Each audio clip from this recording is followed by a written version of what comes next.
Dá aula onde, cara? Na Fundação Getúlio Vargas, aqui em São Paulo. Entendi. É, faz muito tempo? Faz uns 10 anos agora. Porra! Isso parece bastante tempo. Quantos anos você tem? É triste Bem perguntar. mais do que 10 anos. Eu espero. Seria uma criança muito esquisita. Não cheguei nos 40 ainda. Ah, então é um jovem. É jovem pra caramba, inclusive. Pô, e como é que, assim, o que aconteceu na tua vida pra tu ir parar em RI, cara? Olha, eu sempre achei interessante como temas internacionais impactam situações internas, políticas, como a política em um país pode influenciar temas internacionais. Meus pais nasceram em Berlim em 45, logo depois da guerra, e cresceram ao lado de uma base militar americana. E parte da família ficou do outro lado, do lado controlado pelos russos. E aquilo, obviamente, teve um impacto enorme na família. Meu pai depois foi estudar nos Estados Unidos e Berlim sempre foi um lugar muito impactado pela geopolítica. Essa divisão em Berlim, ela era feita de modo arbitrário ou as pessoas escolhiam o lado que iam ficar? Não, era basicamente os russos, quando a Alemanha estava perdendo a guerra, estavam chegando do leste, e os Estados Unidos, a Inglaterra e a França estavam chegando do outro lado, e aí a Alemanha se dividiu no meio. E aí, depois da guerra, os Estados Unidos queriam uma peça de Berlim, cederam uma parte de um território para os russos, e aí o Berlim ficou dividido em quatro. E quem viveu na zona americana, francesa ou inglesa, acabou fazendo parte da Alemanha Ocidental, e o quarto russo acabou fazendo parte da União Soviética, né? Da Alemanha Oriental. Então era uma divisão por território mesmo, não importa quem morava lá.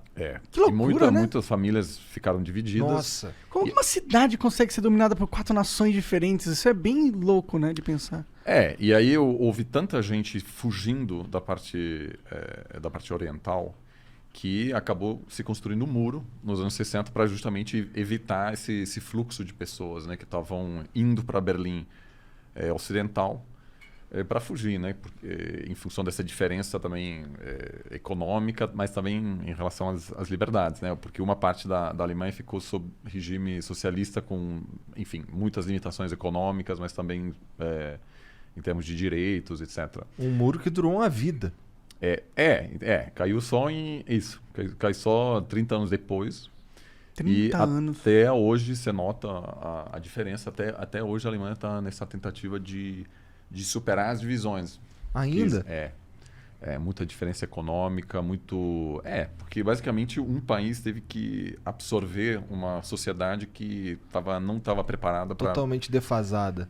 Viver num sistema capitalista. Então, assim, você teve altíssimas taxas de desemprego e basicamente teve nada, assim, as pessoas tiveram que se adaptar do nada a viver num país diferente, um sistema diferente. Nossa, que doideira, né? E competir com as pessoas que já estavam acostumadas com esse sistema.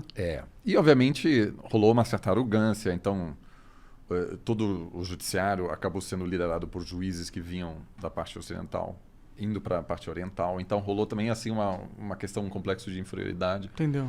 Até hoje, sotaque é diferente.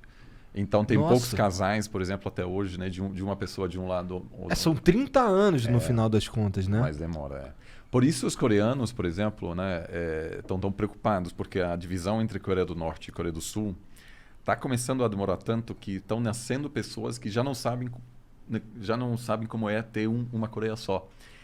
Então, quanto mais demora essa divisão, mais difícil vai ficar uma possível unificação depois, né? Entendi, verdade, porque aí vai começar a criar uma identidade com a... própria, Isso é estranho. E, porra, por que assim, tirando os governantes das Coreias ali e, sei lá, a visão de mundo deles, será que o povo quer que se unifique? Olha, eu acho que antigamente sim. E é porque havia certamente para as pessoas que viviam em uma Coreia unificada até a guerra que acabou dividindo os países, para as pessoas era normal, né? As pessoas falavam o mesmo idioma, etc. Agora, A Coreia do Sul é um país muito rico e muita gente lá se preocupa quem vai pagar a conta dessa unificação. Porque a Alemanha, quando aconteceu a unificação, todos os alemães da parte ocidental tiveram que pagar um imposto de 10% a mais para financiar a outra parte. A estrutura pública da outra parte. Né? E aí agora até as estradas na Alemanha Oriental são melhores do que na outra parte, porque rolou muito investimento, mas também muita fuga de cérebros. Então é difícil, né? O cara quer oportunidades, ele ainda migra para o outro lado. No caso coreano, eles estudaram muito a unificação alemã. E eu falando com jovens sul-coreanos agora, eles já não estão tão seguros que a unificação faria sentido. Então, eu acho que também, em função desse regime da Coreia do Norte, que é muito fechado e a indoutrinação lá é uma outra coisa, não tem a ver com a Rússia da Guerra Fria.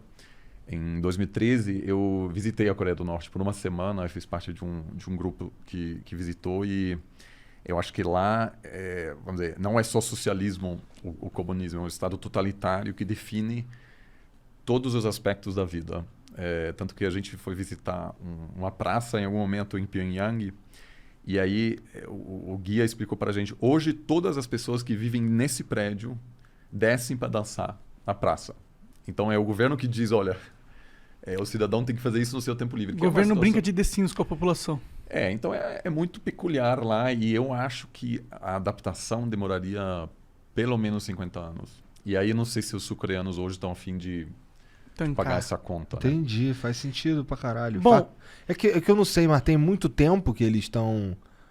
Tá bem desde a Guerra da Coreia, né? Quando houve o fim da guerra, acabou dividindo o país, que teve também envolvimento da China.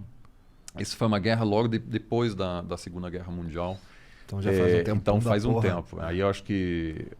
E aí as pessoas que estão lembrando da Coreia Unificada, uma vez que eles saem de cena, você tem uma elite que já não sabe o que é. Né? Sim. Então eu acho que com cada ano que passa acaba sendo mais difícil. E a China não quer, porque uma Coreia Unificada seria uma potência na Ásia relevante, que poderia inclusive fazer oposição aos planos de expansão da China, né?